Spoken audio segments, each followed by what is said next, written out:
mic is on. Hello, good evening. My name is Miriam Erichea, and on behalf of First United Methodist Church, I welcome you all here. I'd like to thank Judge Melinda Johnson and Justice Stephen Perren for all the time that I know that they have put in to do this presentation for us. I'd like to welcome the League of Women Voters, Maddie Park. Hi, my name is Maddie Park, and I'm on the board of the League of Women Voters of Ventura County, and we're happy to co-sponsor this event. I just wanted to make sure everyone is aware that we have these easy voter guides that have the pros and cons of all the propositions. If you don't already have one, please pick one up on the way out. So the League of Women Voters was actually formed 100 years ago, right after the 19th Amendment was passed.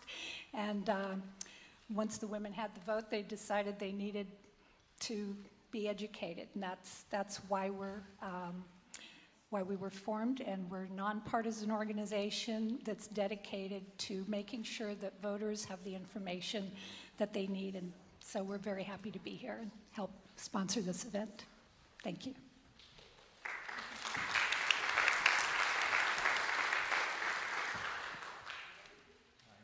Okay, good evening, everyone. And I think from the size of the crowd, which may be the largest we've ever had, I gleaned two things. One, perhaps a weekday evening is better than a Sunday afternoon for this.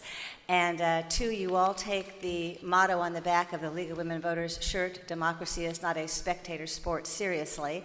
I believe that is truer and truer every day. We're going to start, before we dive into the propositions, which, as those of you who have attended before know, will not be in numerical order, but we will try to remember to tell you which one we're taking first. We have them grouped in slightly different ways. But Steve and I always have some opening remarks. He's going to make sure that I can keep him on the timeline. We have 3 watches here. Good luck to me, yes. So we make some opening remarks on these presentations because analyzing ballot propositions, understanding and analyzing them, have a lot more work involved in it than just reading what they say. And so I'm going to give you my first tips. And as I put it in a galaxy far away, not too far away, but pretty long ago, the railroad industry in the state of California and the Big Four, which were Stanford, Huntington, Hopkins, and Crocker, pretty much controlled our legislature. And what they wanted, they got, and what they didn't want, we didn't get legislated, and that meant the state suffered as well. So Hiram Johnson, you will often hear the initiatives referred to as the Johnson reforms, was the governor, and he led the way to have initiatives. He said, if the legislature can't get things done, we will let the people be the legislators. So, for good or ill, that is what brings us here tonight. This is your biannual opportunity to sit as legislators. So you take this responsibility seriously. We appreciate that, and Steve and I would like to help you perform it responsibility. So how do you analyze these pieces of legislation? All propositions are, in one form or another, legislation that we're going to pass or not pass, and they will become the law of the state. The first thing that's important to bear in mind is that you will almost never have a ballot proposition with which you entirely agree. Every once in a while you will, but almost never. Something will be in there that you don't like. Something will be in there that you're not sure about. But just like legislators compromise with themselves and among themselves to reach something with which they can all live and with which they think the state will move in the right direction, that's what you're going to do. You're going to debate this with yourself. You make your own compromise within yourself and decide, is this a good idea or a bad idea for the state? So I'm going to give you a few things to bear in mind. One is this sending a message? We have had a lot of message propositions in the past. This year, I would say not so much. But is it telling you something that you want to vote yes or no to send a message on? If you think there is too much state debt now, if that's your analysis of the state, then do you want to call a halt to all ballot propositions that are bonds, that are fundraisers, that put us into debt, no matter what it is? On the other hand, do you think, for example, getting seriously ill children treated even if their families don't have the money for it, even if it means socializing medicine to a certain extent is a good idea. These are personal values that you have to make, is which direction we're moving. Number two, and this is always a really important one, and sometimes it's a tiebreaker for a lot of people, who is supporting and opposing these measures, financially and otherwise? We all have opinion makers that we trust or distrust. So which political party is for or against a measure? There's one measure in particular where the politics are lined up very specifically, Republicans and Democrats. Which organizations are supporting or opposing the measures? And most importantly, who is paying for these measures, pro or con? Since Citizens United, the always present effect of money on politics, Willie Brown said Jesse Unruh said it was the mother's milk of politics. But since Citizens United, it's become the really driving life force. So who's paying for the ads, for and against? And perhaps after tonight, when you see the ads and you see how they summarize the propositions, whether they're for or against, you will see that being pro or con and putting money into it, and I think we just lost some sound here, did we? Okay, all right, is important. So take a look at who's donating. Next is, does this move the state in the right direction? Very few propositions or any piece of legislation ever completely solve any problem. But do they move you in the direction you want to go towards the solution to a problem, if you think there's actually a problem or not? That's the question. Is it a good or bad idea for us to subsidize affordable housing? Is that something that moves us towards the kind of state we want to be or not? Is rent control a technique that helps or hurts a city in the end, economically and socially? The next is, do you want to encourage or discourage flexibility in the legislature? One of the big problems with the initiative process is that more and more discretion is removed from the legislature by many initiatives. You may see that as a very good thing. You may see that as a very bad thing. We experienced this on the judiciary when sentencing guidelines came into being. Do you want the discretion on how you can sentence to be narrow or broad? Do you want the legislature to have more flexibility or less flexibility? Proposition 6, for example, pretty much permanently removes significant taxing decisions from the legislature, which may be something you like to see happen or not. Proposition 7 specifically gives the legislature very broad discretion regarding daylight savings time. How difficult is it to undo an initiative? Sometimes initiatives seem like a pilot project almost, kind of an experiment that might be a good thing or a bad thing, we're not sure.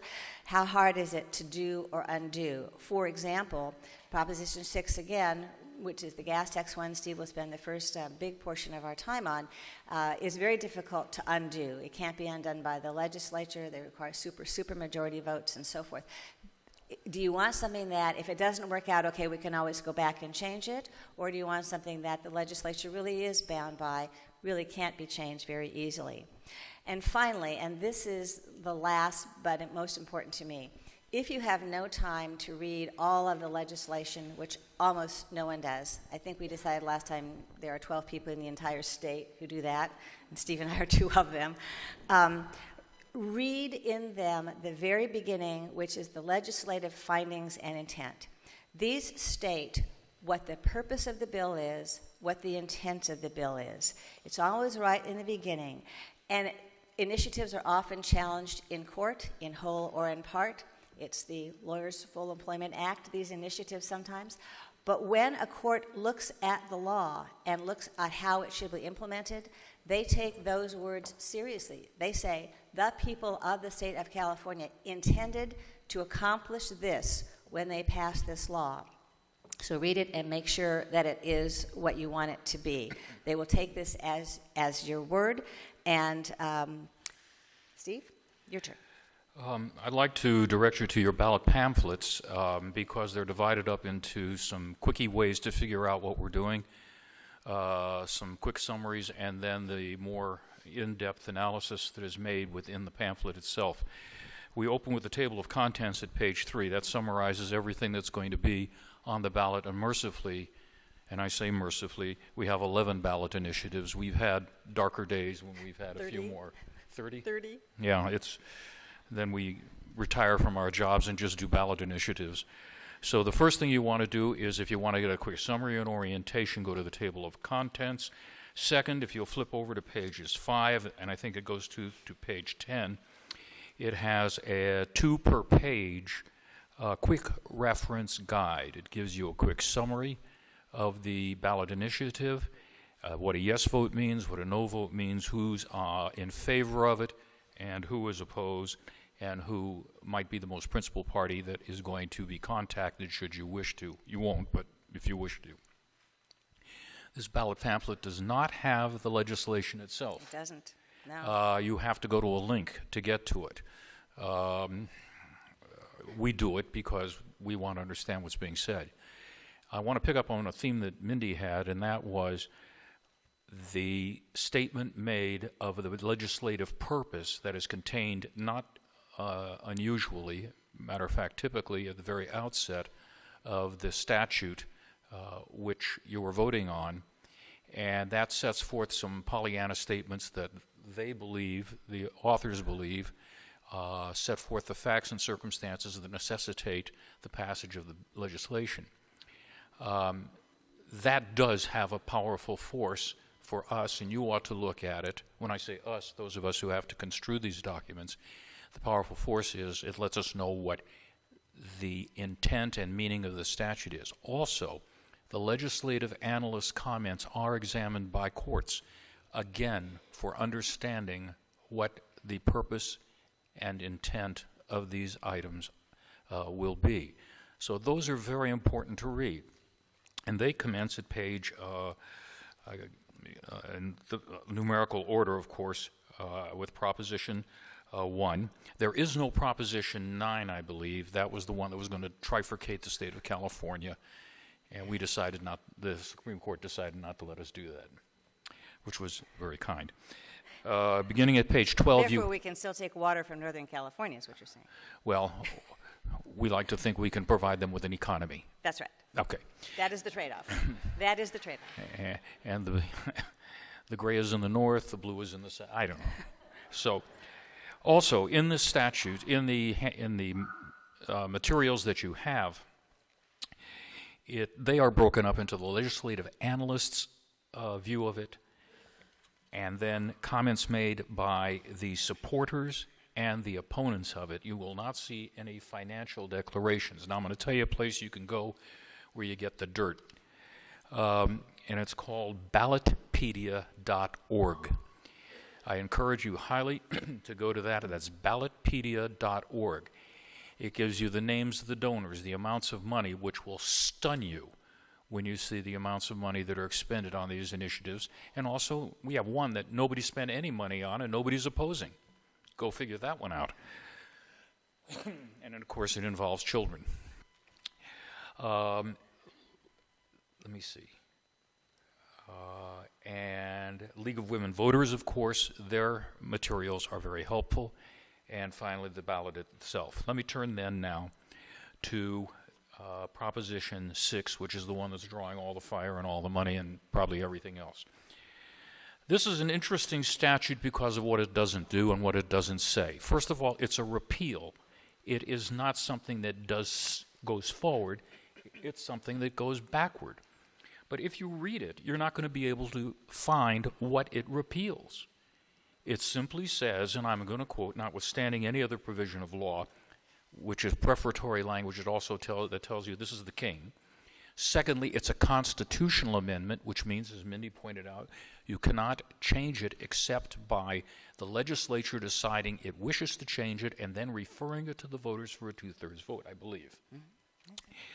So notwithstanding any other provision of law, the legislature shall not impose, increase, or extend any tax as defined in Section 3 on the sale, storage, use, or consumption of motor vehicle gasoline or diesel fuel, or on the privilege of a resident of California to operate on the public highways a vehicle or trailer coach unless and until the proposed tax is submitted to the electorate and approved by a majority votes. Starts in the legislature, comes back. Well, if you vote yes on this, what have you done? What did you repeal? What did you do? The first thing you must understand about this is it takes away the power of the legislature to tax in the specified areas, but it does far more than that. Last year the legislature passed a bill called Senate Bill 1, and it's called the California Road Repair and Accountability Act of 2017, referred to in summary as the RRAA.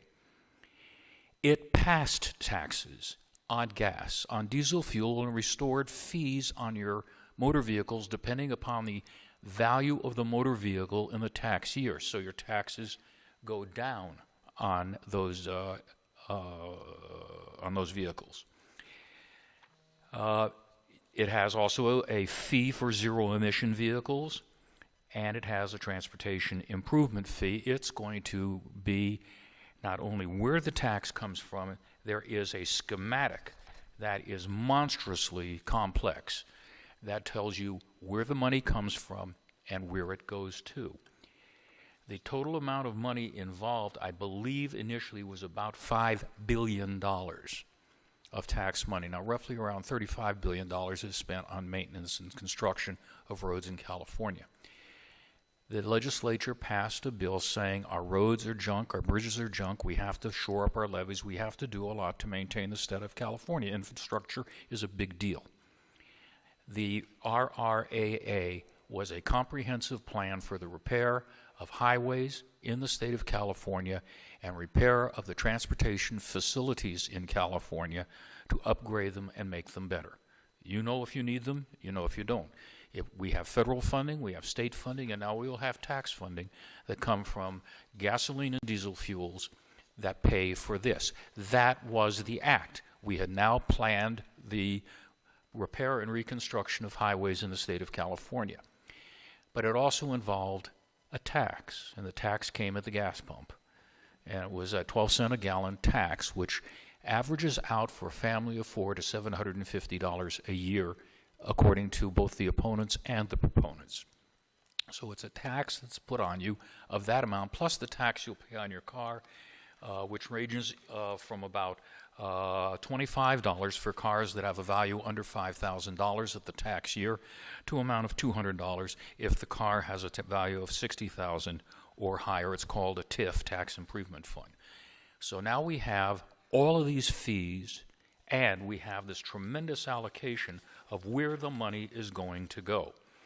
To commuter rail, to public transit, transportation improvement fee, trade corridors, transit intercity capital programs, and freeways, and highways and bridges, the incomprehensive system in the state of California. You don't know that from the statute, because it doesn't even refer to that. If you say yes on the statute, all of that stops. The statute repeals all the taxes and disables the legislature from imposing any taxes on gasoline, diesel fuel, or vehicles without first passing it in the legislature and then, in addition, passing it in by the electorate. So, it amends the Constitution. You now know how much is involved and where it will hurt you or help you, depending upon your view. The supporters are principally the Jarvis people, and I don't mean that disparagingly, but it's the tax groups, the Jarvis tax people, who have been involved in the state of California since Prop 13 back in 1978. So that is essentially Prop 6, and I'm going to let Mindy go because I want to be sure I got all the material. But one last thing is, you should, I suspect, try and find Senate Bill 1, and you can find it on the internet. And let me just state, if I may, this is the heart of the matter. This is what will not be funded. The bill was passed in April 2017. California transportation system. The state's transportation system helps to move people and goods. Through the state funding primarily supports three segments. State highways. The state highway system includes 50,000 lane miles of pavement, 13,000 bridges, 2,005 culverts, pipes that allow naturally occurring water to flow beneath the roadway. The California Department of Transportation is responsible for maintaining and rehabilitating the highway system. Local streets and roads. The state has over 300,000 paved lane miles of local streets and roads, including nearly 12,000 bridges. California's 58 counties and 48 cities own and maintain these streets and roads. They also operate and maintain other aspects of the system. Thirdly, transit operations. There are 200 transit agencies in California that primarily operate bus, light rail, and subway systems. These transit systems are generally owned and operated by local governments, such as local transit authorities. Over $5 billion has been allocated to that over a period of time. That money is now stopped. It is repealed. The projects are repealed, and the ability of the state to fund is barred unless it is approved by the voters after passage by the legislature. Mindy? Okay, well, on that happy note, I'm going to do three in a row here. They all have to do with housing, so we have grouped them together. I'm going to start with Proposition 1. This is a very large bond measure. It's a $4 billion bond measure that provides for bonds for us to sell up to $4 billion in bonds, which the state general budget will then pay back over a period of years, 35 years in this case, and it's for housing. The annual cost of this servicing, because I think that's the first question, how much does it cost me, is $170 million a year, which doesn't sound like chump change. It is, however, 0.1% of the entire state budget. So, housing is a big deal in the state, and we're going to talk about how you think it should be solved. For those of you who have been coming here for many years, you're familiar with how these bills are written. A specific dollar amount is authorized. They're not all sold at once. They're sold over time.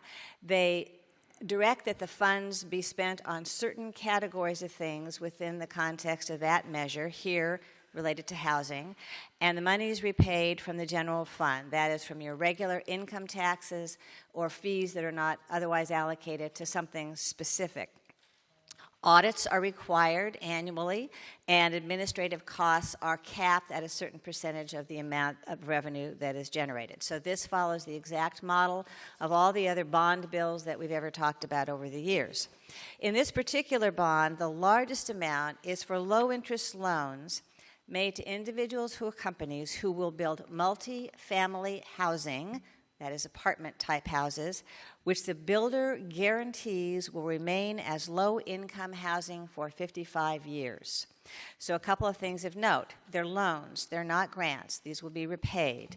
They're intended to generate the incentive to build low-income housing, and they're intended to protect that low-income housing by saying you can't convert it into condos or something. You have to keep it as low-income housing for 55 years. Now, the discussion of these three that I'm talking about will cross over this into Proposition 10, which I'll get to next. Now, most about the argument about this part and many of the findings you'll read in the legislation are completely undisputed. California has a housing issue. Everyone, I think, knows that. Our housing costs are double the national average. The rents are half again as much as the national average. And this is one of those policy questions for you. Is the cost of housing driving people away from the state of California? Does that affect the stability or the growth of our economy and our society? Will encouraging and to some extent subsidizing low-income housing, because these are going to be low-interest loans. These are lower interest than you would get from a commercial lender. Does subsidizing that serve the benefit of the state? Okay. This is a long-term question, and we'll be grappling with this for several election cycles, but this is a good one to start with. The next largest amount of this bond money is to loans for veterans to buy houses and farms. These kinds of bonds have been going on for decades and decades. They have a proven history of being having no cost to the state. I'm going to editorialize here, which has nothing to do with this. We have done 1/100th of what we should do for our veterans. If we can do this, we should think hard about that. Other funds generated by the bonds will go to the following arenas. One, to build infilled low-income housing near transportation centers. It's again undisputed that Californians travel very long distances between home and work because they can't afford to live near where they work. If you are a clerk in downtown Los Angeles, you can't live near downtown Los Angeles, so you drive a long way away. So the argument is that if you can build affordable housing near a bus stop or a train station or something like that, it will at least get emission-producing vehicles off the roads to a certain extent and allow people to use affordable public transportation and still have reasonably cost housing.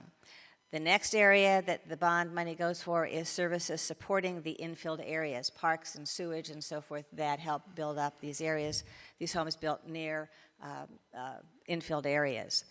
The next part is a little different. This is not a net revenue neutral part of it.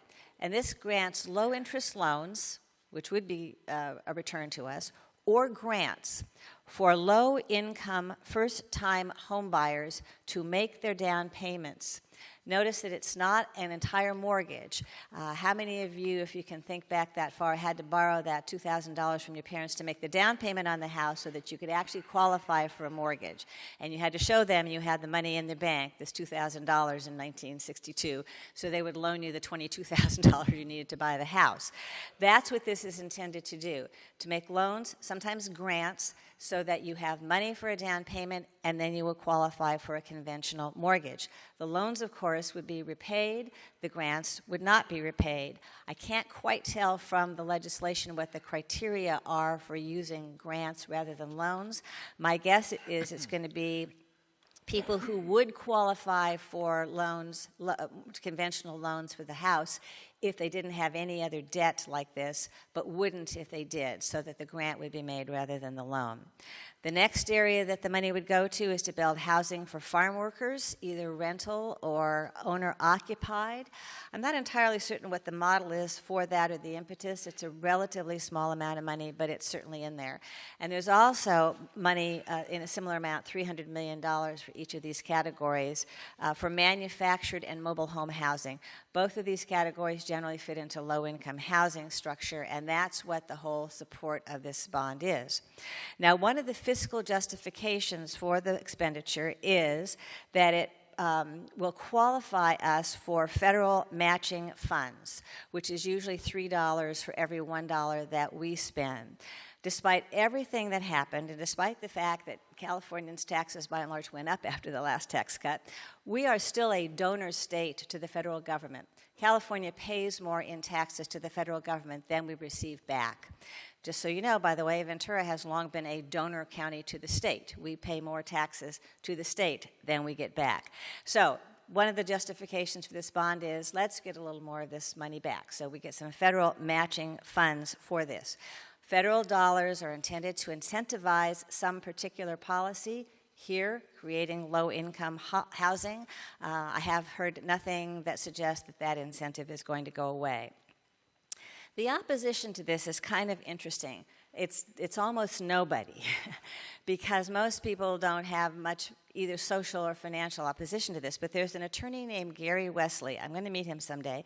40 years ago, he started writing oppositions to ballot propositions that no one else was opposing, and the reason is, not that he disagreed with it necessarily, he just thought nothing with $4 billion at stake should be passed by without at least someone making a negative comment on that, and you have to kind of admire that.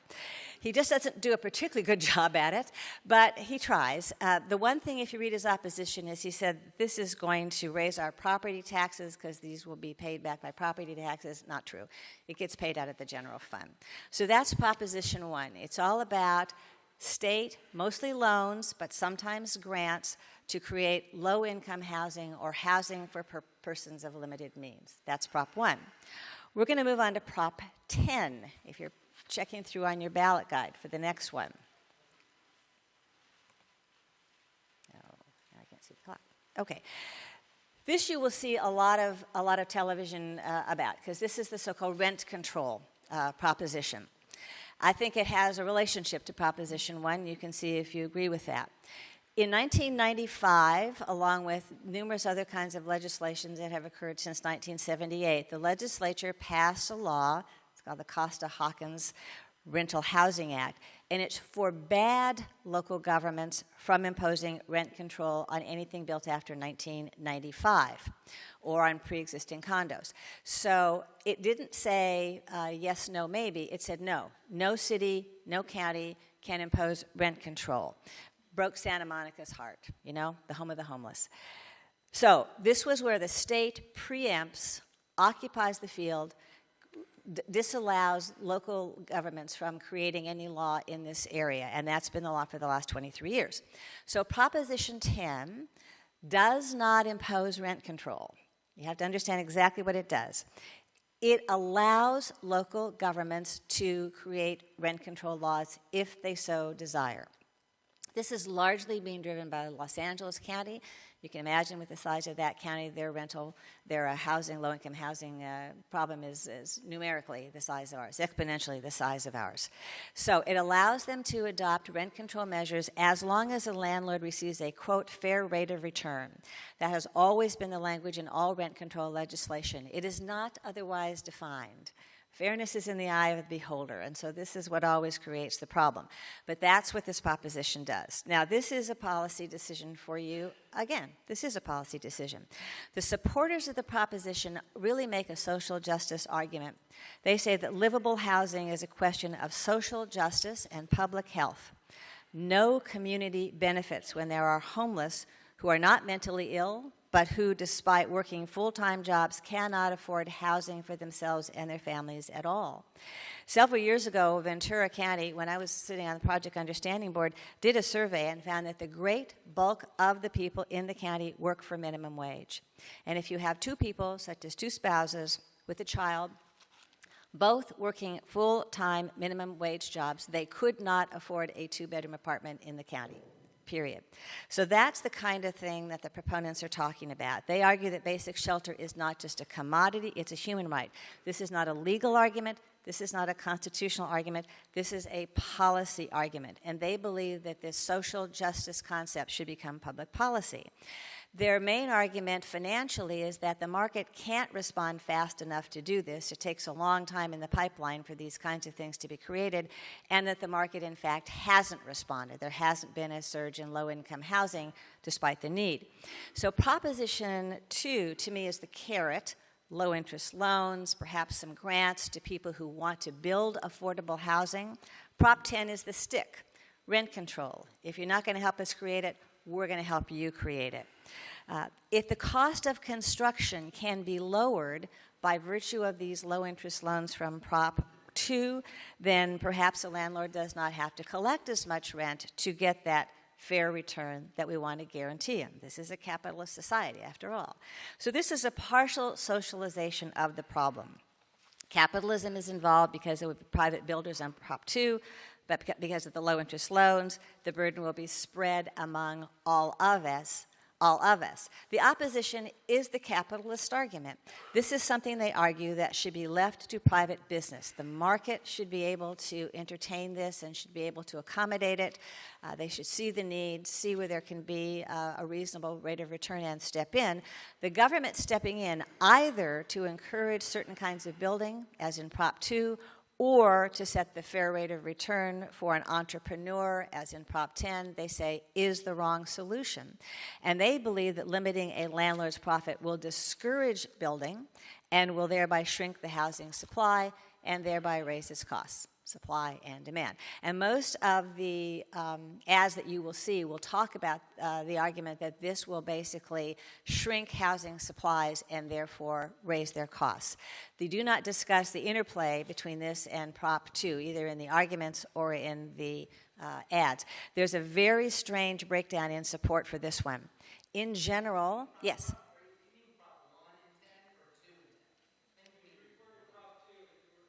I beg your pardon. I'm sorry, because I have Prop 1 coming up later. Prop 2 is the housing bond. I beg your pardon.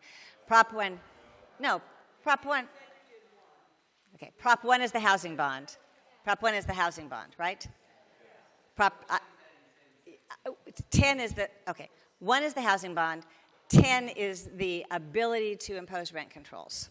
Okay, we'll get to Prop 2 later. I beg your pardon. I beg your pardon. They're all kind of running in together. How did I do that? Okay. You are paying attention. She's the smartest person I know in the world, so stick with her. So, let me talk about the breakdown in support for this one. The Democratic Party, affordable housing groups, civil rights groups, et cetera, generally support Proposition 10. However, there's a company called Blackstone which focuses on buying foreclosed homes, which supports it. I don't quite figure it out. I'm going to have to think that one through. On the other side, those who oppose it are the Republican Party, Howard Jarvis's tax group, some large national real estate firms, and the NAACP. I'm not even going to try to think that one through. So, in general, this again is a statement of an obvious problem. Rents are very, very high. People can't afford rental housing any more than they can afford homes to own. The issue is whether you think that this solution tends to help or solve the problem. The important part structurally about this proposition is that it does not require rent control. It simply lifts the ban on allowing cities, counties, other entities to impose rent control if they so desire. Okay, now we're going to move on to Prop 2, and I'm really sorry. Sorry about that. Prop 2 is the third portion of the housing propositions. So unlike me, those of you who still have intact memories will recall that in 2004, California added a 1% income tax surcharge for personal incomes over $1 million a year, and specifically that money was to fund mental health programs.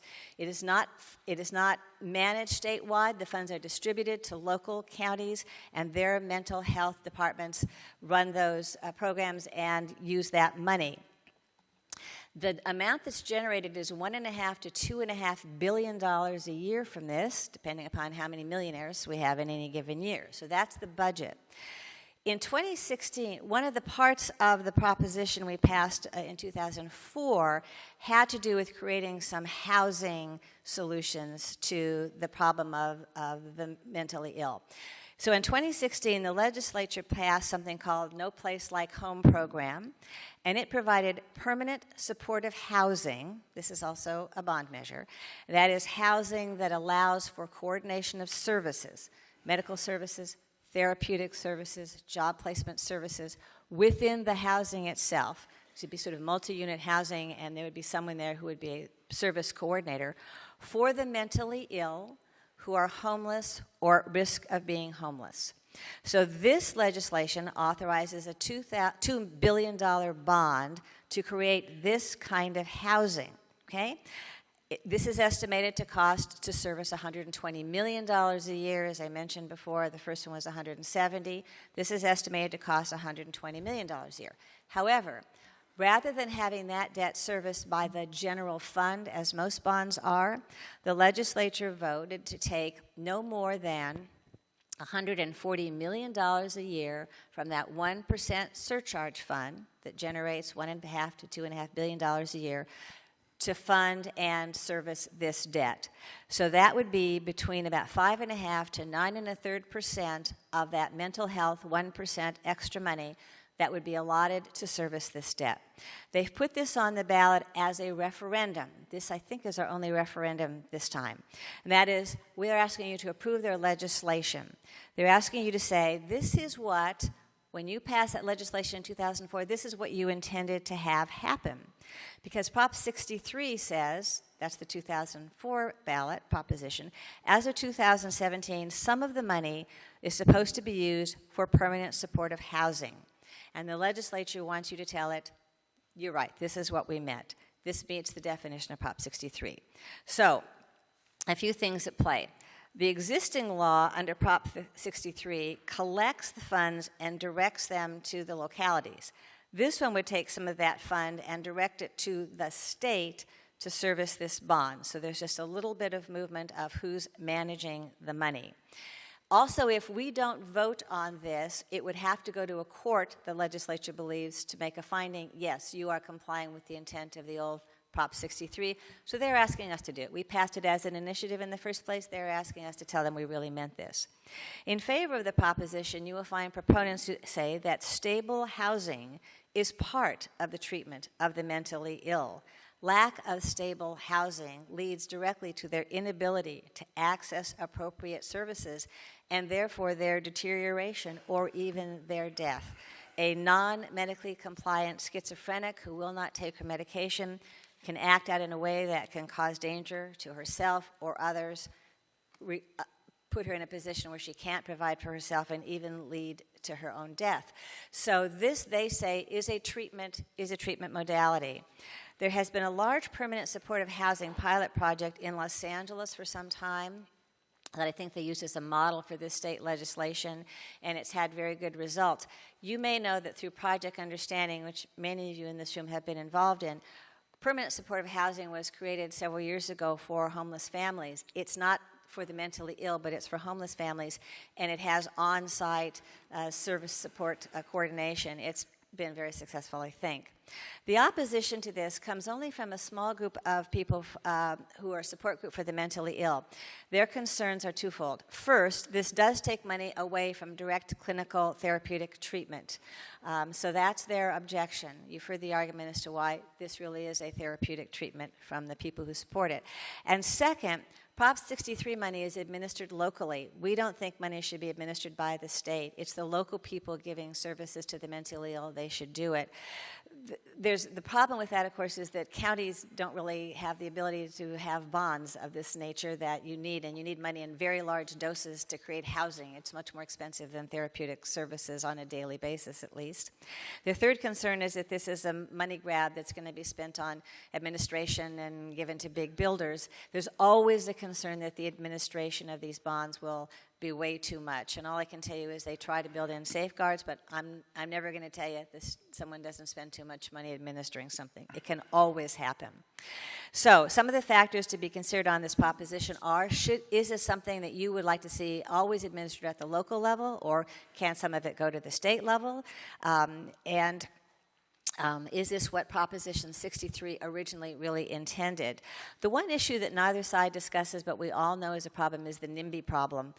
Project Understanding had the money for the supportive housing long before they had a place for the supportive housing, because every time we found a place, we had the not in my backyard problem. So paying for this is one thing, finding a place to put it, something else. My turn? Your turn. Thank you. Turn to page 28, please. We'll be talking very quickly and very briefly about Proposition 4. It's a very important proposition. It's unopposed. In fact, it is so unopposed that the person who is a gadfly, and a good one, this is a guy who examines ballots to see if there's anybody in opposition who's going to write an opposition statement. Nobody could even write an opposition statement to this, and his opposition statement to it says, well, and that's about the best you can get. His name's Gary. I'd like to meet him. He's kind of a... This is the guy. He's the guy.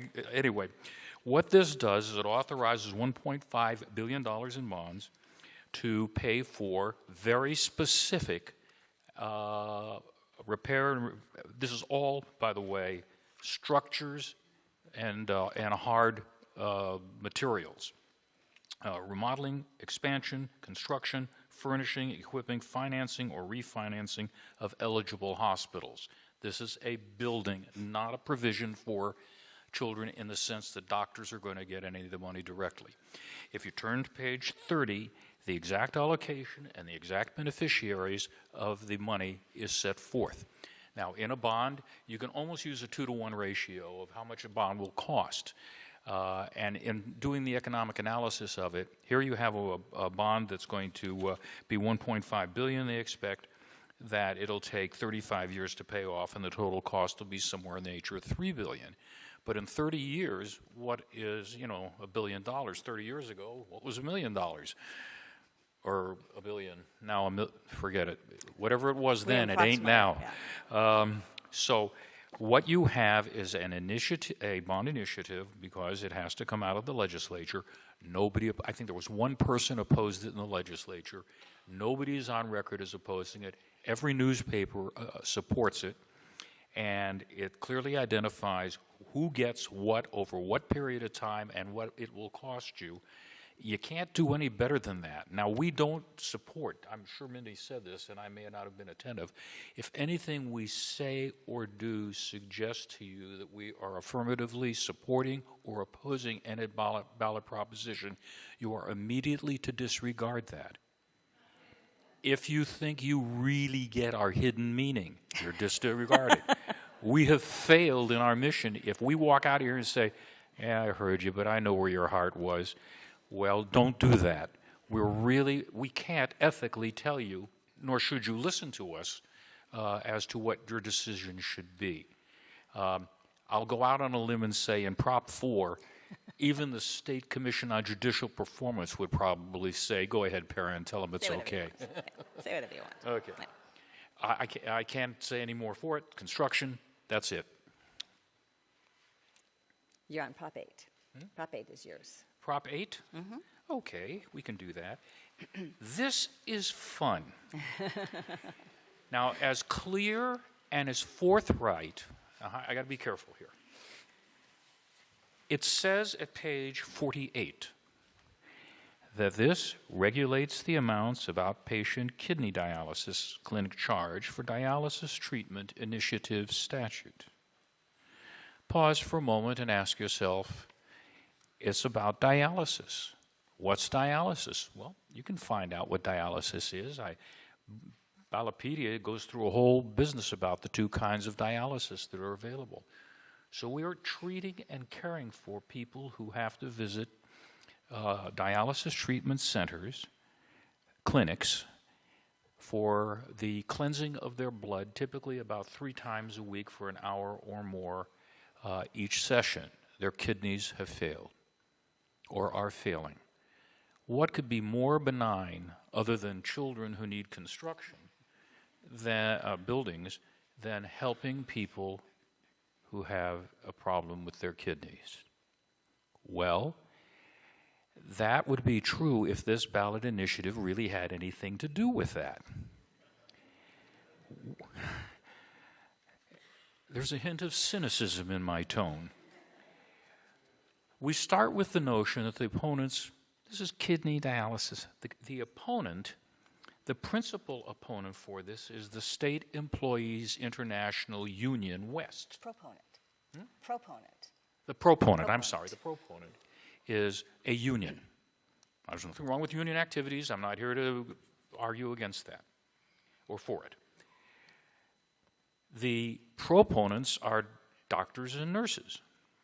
The opponents are doctors and nurses. These things twist around, I apologize. So the Opponents. People who are supporting the proponents have raised $18,458,000. The lion's share of that coming from the union.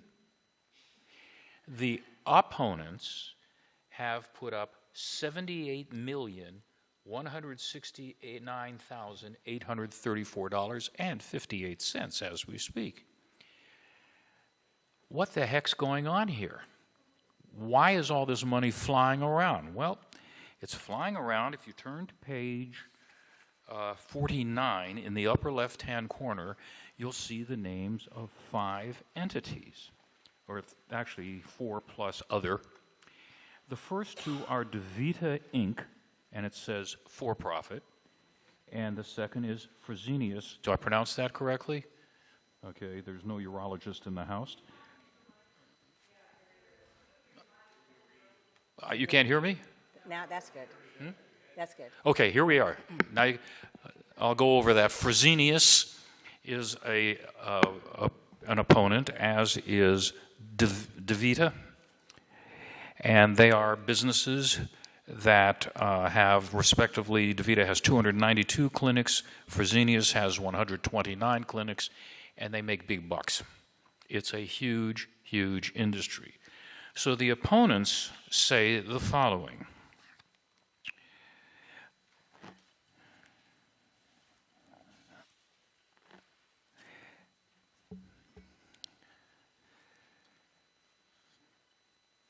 and I turn you to page 54 so we can read responsively. Amen. How better than in a church? Dialysis patients should have a clean, sterile environment during their treatments, but big corporate dialysis providers, which make billions by charging these critically ill patients as much as $150,000 a year, won't invest enough in basic sanitation. Blood stains, cockroaches, and dirty bathrooms have all been reported at dialysis clinics, and patients' lives have been put at risk. That's, shall we say, a contentious argument. What's going on is the unions want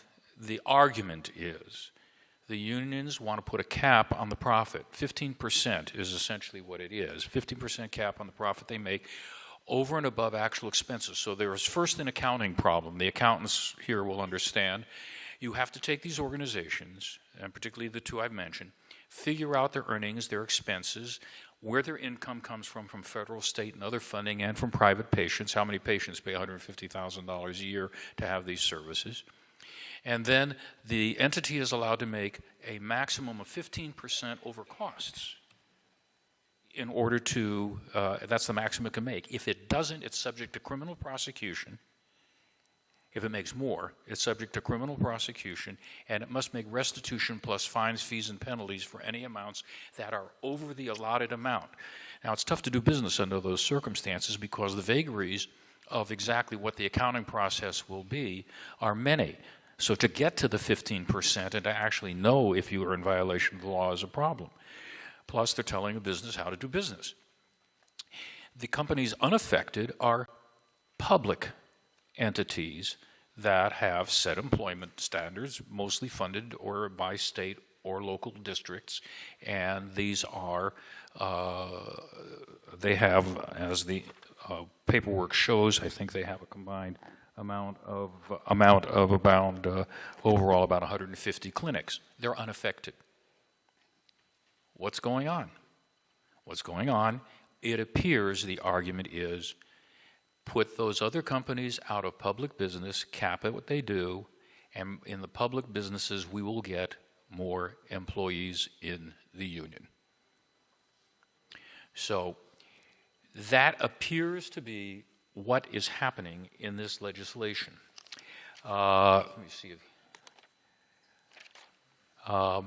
There is no mention of dialysis treatment, doctors or otherwise. It's strictly business. Could you repeat the last thing you said? Starting with what? I'm sorry? A couple sentences ago. What did I say? I said... Oh, public versus private companies. Public versus private companies. There are two. If you look at page, I'm not doing a good job here, I'm sorry. If you look at page 49, listen to that mellow voice. If you look in the upper left-hand corner, you'll see that there are two private entities, DeVita and Fresenius. There are two public, not-for-profit entities called Satellite and U.S. Renal Care. I'm sorry? You'll have to speak louder. It's for-profit. It's, okay, for-profit, but it, if I recall, thank you. And if I recall correctly, that may not be affected, but the thrust of it is, good call, it's the not-for-profit that is not going to be audited or regulated. Did that make any sense?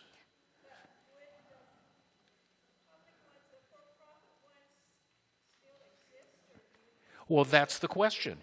The question is, will the for-profit ones Yes. still exist? I didn't say, you've asked the question. Well, what will happen to the for-profit companies?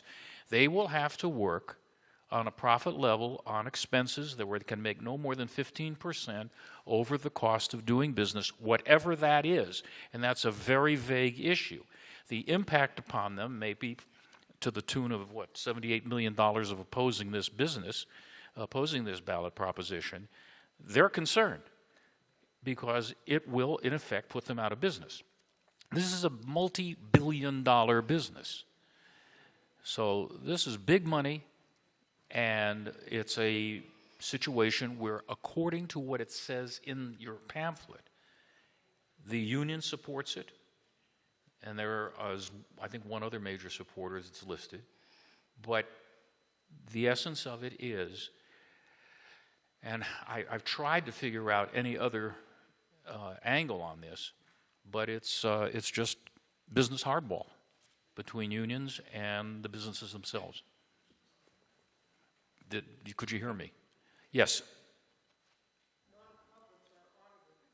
I cannot hear you. Yes.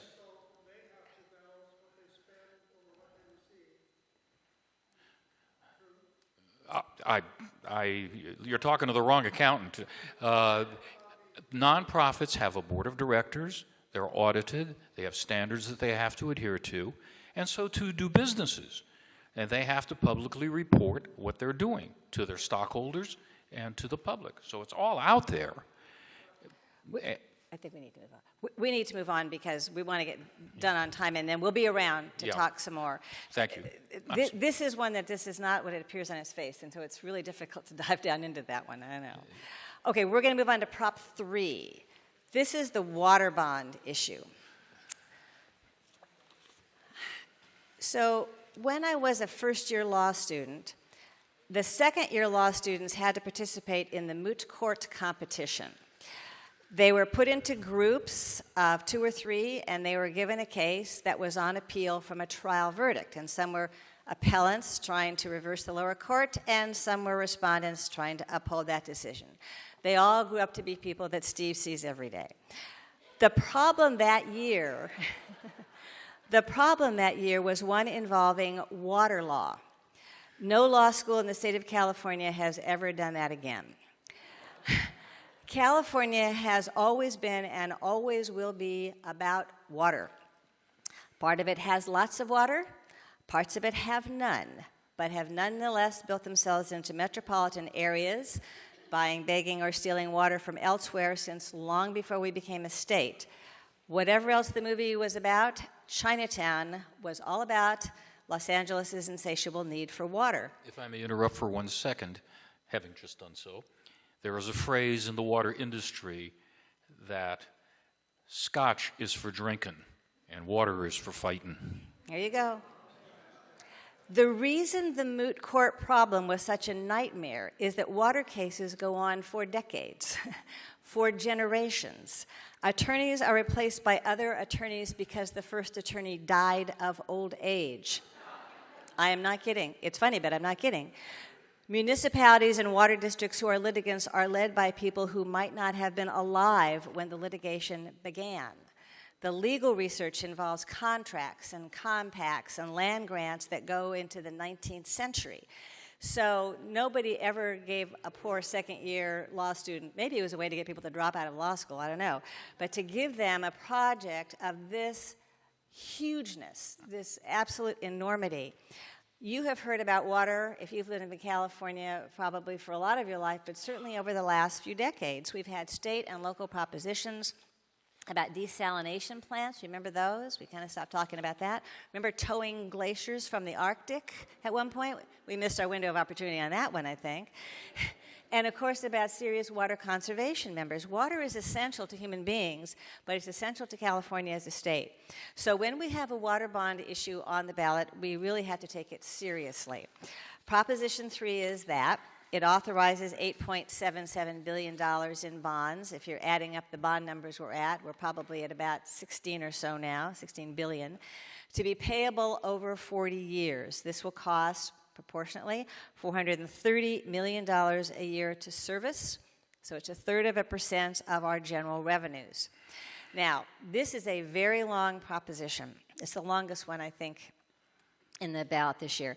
It's to be spent on projects to, and I'm just going to give you some of the highlights, maintain and increase the potable water supply, maintain and improve watershed and fisheries, habitat protection, dam and aqueduct repair, and so forth. There are more than 100 subcategories, which are all discussed in the ballot itself, in the proposition itself, the legislation itself, but you see the overall focus. Unlike Proposition 1, this is not revenue neutral. These are expenditures that are going out. They generate funds They'll be distributed to state agencies and local agencies and some nonprofits for projects that they develop which meet the criteria that are contained in the statute.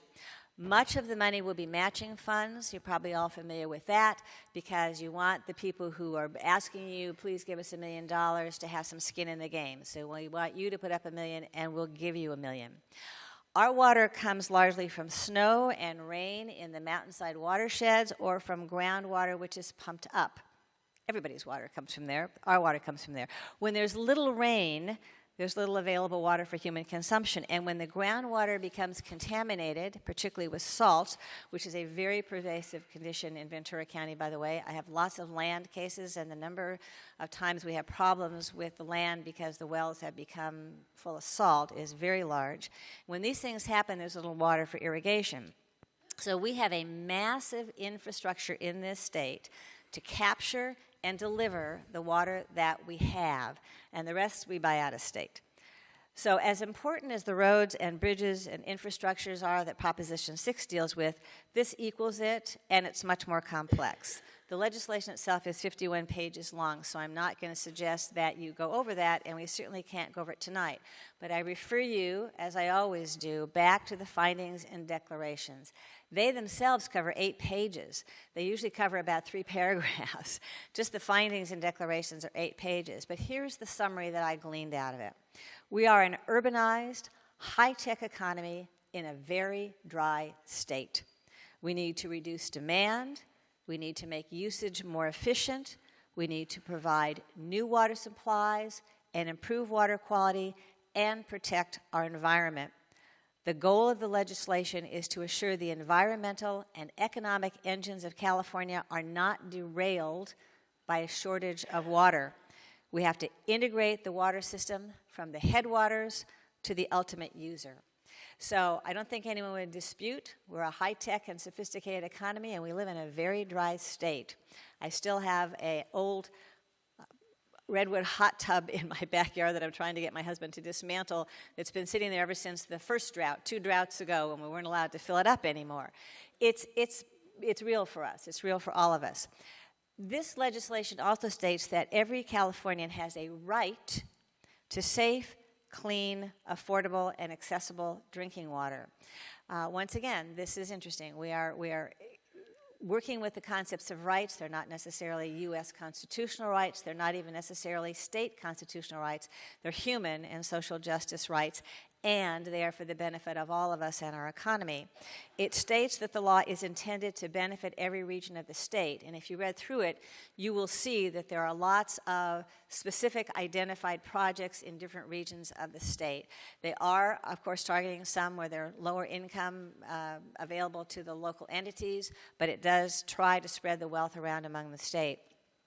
A particular interest is, to us, I think, is that it says that severe fires lead to erosion, which affects the quality of the water and the water infrastructure itself. So there are specific funds in this proposition to mitigate the effects of wildfire. That's considered part of the whole water supply, from watershed to the ultimate user. So this is extraordinarily ambitious, and it's very essential. And as you can imagine, this is the one I talked about in the beginning, with this level of detail and with this omnibus approach to the water supply. This will be one of those bills where there will be undoubtedly things in there that you don't like or that you don't see as priorities. Why repair this dam and not that one, which is a large part of the argument in the opposition? Why preserve this fishery and not that fishery? Are we really going to subsidize low-flow toilets? And yes, this bill actually does include that. This would be a big picture vote for you as you go through it, if you take the time and even just look maybe at the darkened letters, the boldened letters, highlighted captions of the different things that are covered. You'll say, oh, that's a good idea, and not so much that one. But it has to be compromised, that negotiation you do with yourself as a legislature. The supporters here include water engineers, peach growers, water coalitions, groups who want to create jobs. This is promoted as a huge job creator. The biggest fundraiser, I just love this, are duck hunting clubs. Apparently a very affluent group who are very interested in keeping the marshlands alive. The opposition, which is largely taxpayers groups, assert we have little to show for the money we've spent so far. We have some surplus, we should spend that, we shouldn't have any more taxing. They're referring to about a $30 million surplus. This is almost a $9 billion bond bill. They say that what we really should be doing is improving and building dams, which may be true and that is part of this, but they don't really make any other suggestions. So it is really a taxpayer tax limitation kind of opposition to this, which we've seen in other propositions today as well. One of my favorite lines is that they do say half the water from our rivers run into the Pacific Ocean. I actually thought from geography class all rivers run into some kind of ocean. And I'm hoping that they're not proposing that we co-opt all river water for human use. That has its downside. That's what happened to Owens Valley. You might remember, if you're old enough, it was a very lush area that was persuaded to keep sending all of its of its water to Los Angeles until we turned it into a desert. But that's just part of the complexity of this. Yes, there's river water. Do we take that river water? What do we do, what damage we do when we co-opt that river water? This is a lot of money to borrow. This is very important to the future of the state of California, so I encourage you to at least read the findings in this one. How many accountants do I have in the audience? One. Okay, how many realtors do I have in the audience? Nobody will admit to it, huh? That was, for those of you who are viewing on TV, that was said with tongue-in-cheek. We're going to page 34, and this is Proposition 5. This is strictly a math problem and a policy problem. The chart that I will be referring to is to be found at page 36 in the upper right-hand corner, and what happens under Proposition 5. Now, here's what you need to know. Most of you know about this, so here we go. We start with Proposition 13. Proposition 13 set the value, the tax base for homes for those who owned them in 1976 in a ballot proposition in 1978 that said whatever your market value for your home is will have an assessed valuation, I think it's 1%, and that's the set of your value. And then that's the tax that you'll pay. And that tax will remain static except for a maximum increase. No matter how much your home increases in value, the taxes can increase only 2% per year. Now, we know what's happened in the market. And those of you who may have purchased homes in the 70s or 80s full well realize that your tax bill is far less than it would be if your house was purchased today. Well, along about I believe it was 1986, came Proposition 60, which is a very important proposition because that did some very interesting things. It said, look, we know people of an age, 55 then being the magic number, may wish to move, but they're going to be restrained from moving because they can't take their tax base with them. So that proposition said this: if you are in a county that recognizes, A, that you have an established tax base, which is true countywide, there's 58 counties in the state of California, and B, if you wish to sell your house for the same amount or less than its then market worth, you will be permitted to move and not lose your tax base. That's a big deal. And it enabled people who wanted, the theory was to downsize. As you get older and your family's moved on, you want to downsize, but you wouldn't move because you're frozen because you have that wonderful tax base. So that was the law. The rule was age 55, and you could do it once. Okay? Now, there are some other provisions in it having to do with catastrophic losses. I'm not going to deal with that, but they followed much the same pattern. In 1988, we expanded the bill a little to allow intercounty transfers, so you could do it outside of Ventura County into, if you made your sale in one county and you made your purchase in another county, you could still get the benefit if the county of transfer recognized your right to retain the base, and the county to which you were making your purchase, into which you were making your purchase, would recognize the same right. So it gave you a little more movement now, and I think there were 10 counties that participated in that. So now we know this. I think every one of you knows now. I would wager virtually every one of you knows or knew that you were able to make that kind of transfer and retain your tax base. So there's no surprises there. Okay, so as we say in the law, surprise. Now here's what Prop 5 does. It applies statewide, number one. So all counties are now participant in the transfer process. That radically changes the Prop 13 retained base and transfer. Number two, the transfer of your house is no longer limited to a house of the same or less value. You may now transfer to a home of greater value, and there's a formula for you to figure out what your taxes will be.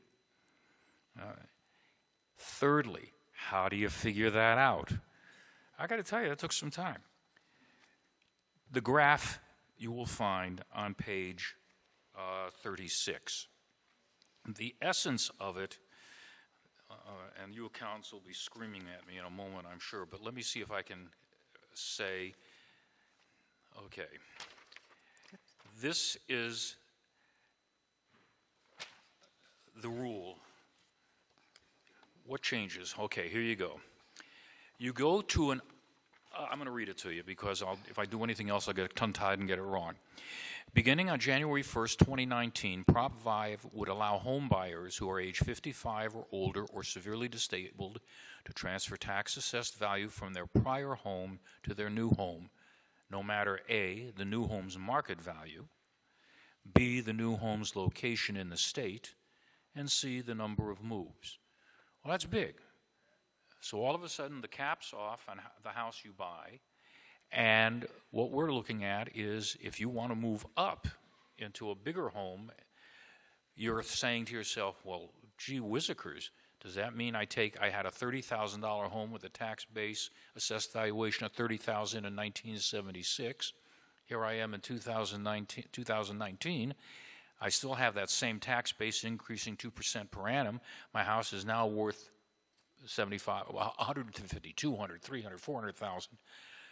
I can take the worth of my house. I am unlimited to where I go and how much I pay. Well, what does that base do? Does it mean I carry over that teensy-weensy base to the big base so that I buy the $1 million house, but I'm paying the taxes on a house I purchased for $30,000 in 1980? The answer is kinda.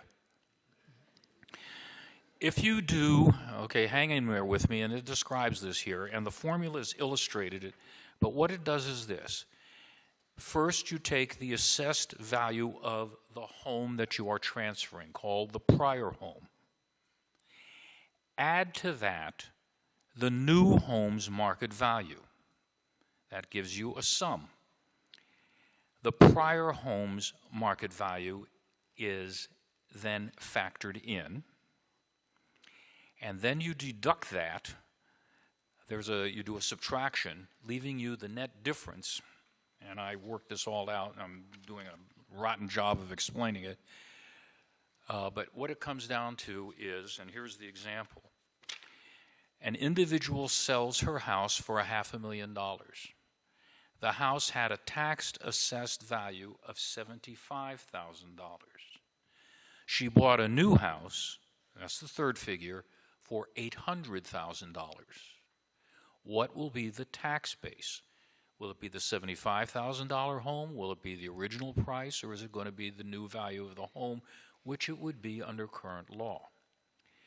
The answer to that is the tax base will be $375,000, meaning you take the value, the value of the home at the time of purchase, add your original home, add it into the cost of the house that you're purchasing, and The excess. I'm sorry. The excess amount.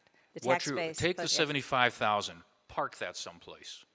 Then take the cost of the house you're buying, its market value, subtract from it the current market value of your house, add to it the $75,000, and your base is $375,000.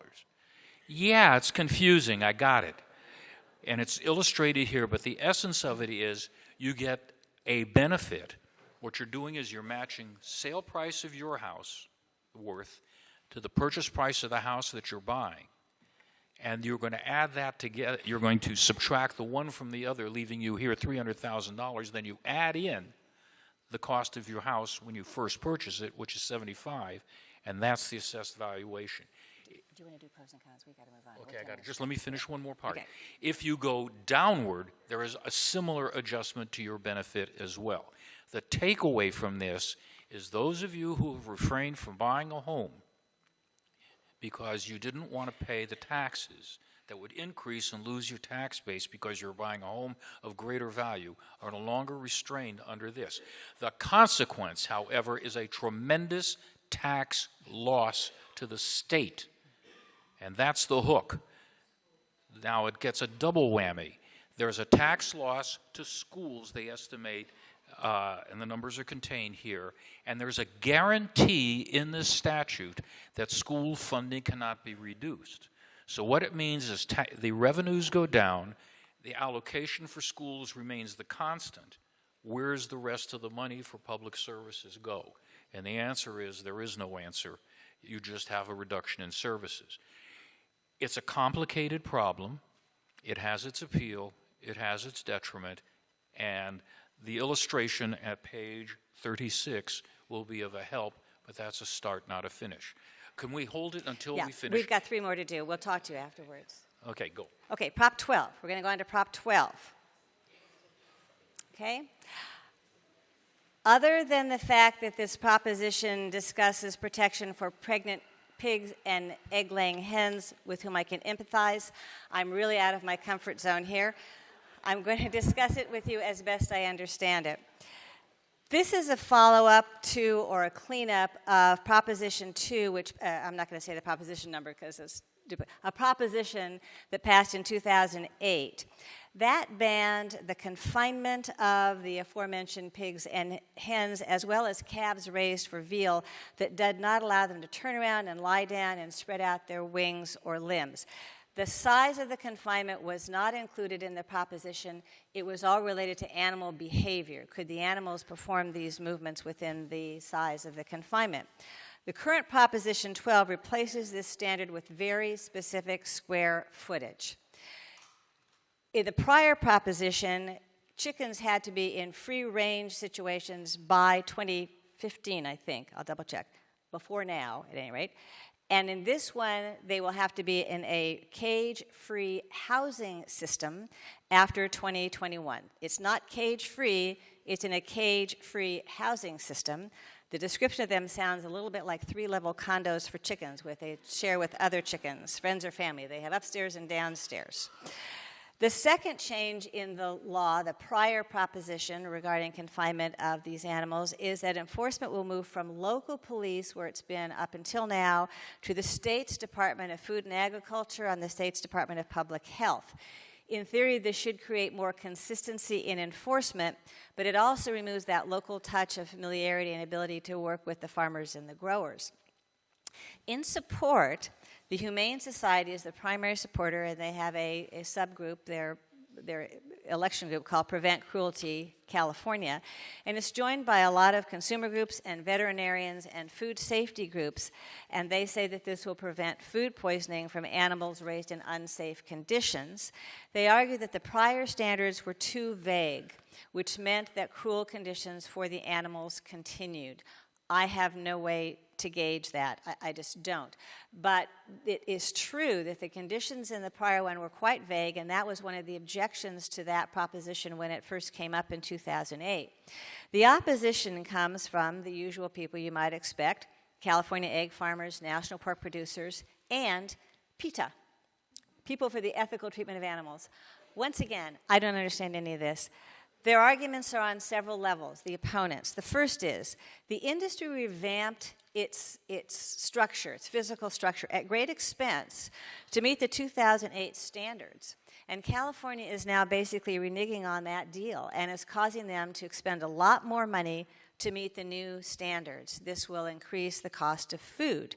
You can understand why they might be upset about this. If everyone is complying with the law, which is now only 10 years later required a whole new physical plant, you can understand it. The question is, did we just get it wrong in 2008, and are we trying to cover ourselves now, or we did not realize that producers might take advantage of this very vague kind of sense of what's confinement, so that specificity is really needed to ensure that the intent of that last law is met. This is a problem. The pork producers have another argument, which is, again, your policy and value decision, that these decisions should be made by farmers who know what they're doing rather than animal rights people. Okay, you put that wherever you want. There's the value analysis. It's very clearly stated, and you can decide. PETA says that the Humane Society, which is a major proponent of this, has made a pact with the devil, also known as the California egg producers, to extend the time that animals can be in cages, particularly chickens, because it was supposed to be, I was right, 2015, they were supposed to be free range, and now it's extended until 2022. So that, they say, goes against the intent of the earlier law. And it also uses this cage-free system to be based on the United Egg Producers Cage-Free Guidelines. So the actual construction of these little chicken condos is created by the egg producers. You know, the fox guarding the hen house, if you will. So this is an interesting one. I really can't speak, I wish we had a veterinarian in the group, to whether these numbers make sense, but it is a continuance of the pattern we picked up in 2008, but more specific. And honestly, the whole discussion, if you read it, makes you feel like you ought to be a vegetarian. Your turn. Your turn. Thank you. Number 11. Okay, remember I told you there was the one ballot proposition that had no formal opposition, but Wesley wrote the document that said, this is why I oppose it, because I'm a gadfly. Even he could not find a reason to oppose Proposition 11. What that stands for is this. There was a Supreme Court case that came down about 2 years ago, said this: people who are on an hourly wage, if they're put on call or standby, have to be paid their hourly wage during that period of time. Lunch, breaks, whatever they may be. If you're an hourly employee and somebody may yell, hey, Harry, come on over here, we got to do some additional work. You're on call, you're available, you have to be paid during the break time. That's the rule. What if you're an ambulance attendant? What if you operate an emergency vehicle? Because the business could say, we're not going to pay you during those periods of time because we're not going to put you on call and we're not going to use you. Therefore, the rule didn't impact the business if it could say to its employees, when you're at lunch, I'm sure that was not an editorial comment. that was not a vote on this initiative. If you're at lunch, enjoy your lunch. You're not going to be brat. You're not on call. I don't have to pay you.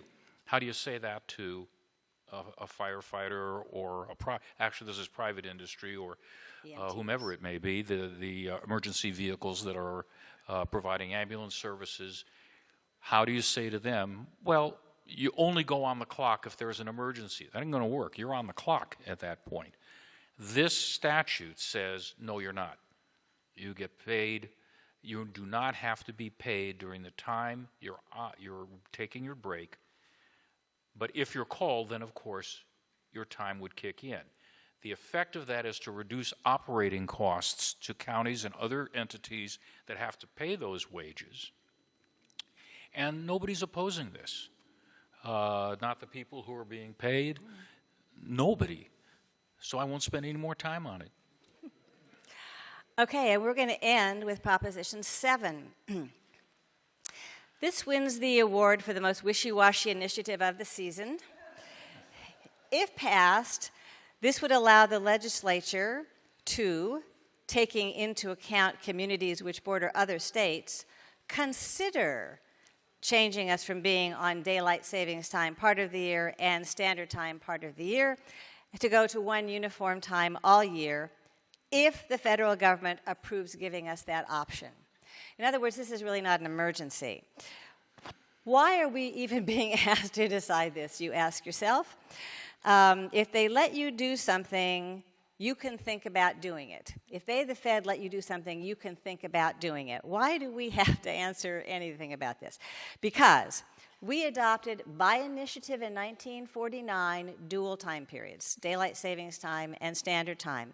And you can only undo an initiative of the people with another initiative of the people. That's the rules on initiative. They don't want the legislature undoing the people's initiative. Historically, we were on year-round daylight savings time a couple of times. World War II, we did it to save fuel.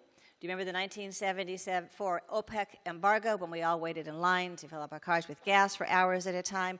We tried it then. It didn't last long because parents didn't want their children walking to school in the pitch black in December.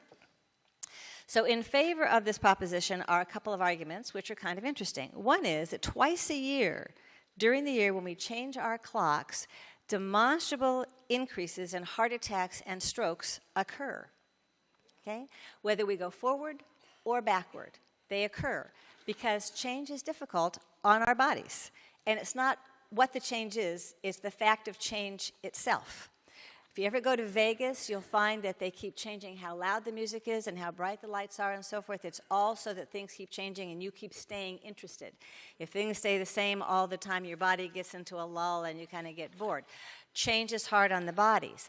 The second argument is there's this 2-day, every 6 months, 8 months and 4 months, increase in serious illnesses. 2/3 of all the countries in the world never change their clocks.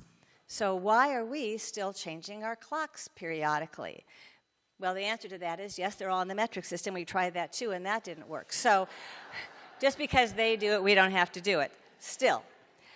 Third, this doesn't require any action by the legislature. They want to remind you, it's like the rent control one. It doesn't impose rent control. It allows localities to decide whether they want rent control. This does not require the legislature to pick daylight savings time or standard time or anything. It allows them to consider it. We have to have an opposition. They asked our local state senator, Beth Jackson, to do one. She makes two interesting arguments. First is this business of children going to school in the pitch dark in December. Everyone knows as soon as you fall back in the fall and you wake up in the morning and it's 6 o'clock and it's pitch black, you just go, I don't want to go to work, I don't want to leave, it's the middle of the night. She says, what's worse, having a couple days a year when people get sick or having children walk to school in the dark for 4 months? Now there's a value judgment for you. You can figure out which one of those is worth. The second thing she says, which is maybe more telling, is if California says we want to do it, the odds are the federal government will pass a law against it. So my conclusion to you is vote any way you feel is right, but vote. And encourage everyone you know around you to vote. It's the only thing that keeps democracy alive. And our time is up. And we'll say for questions. Now we're going to hang around here, and if you have questions, we'll be here. We'll be here.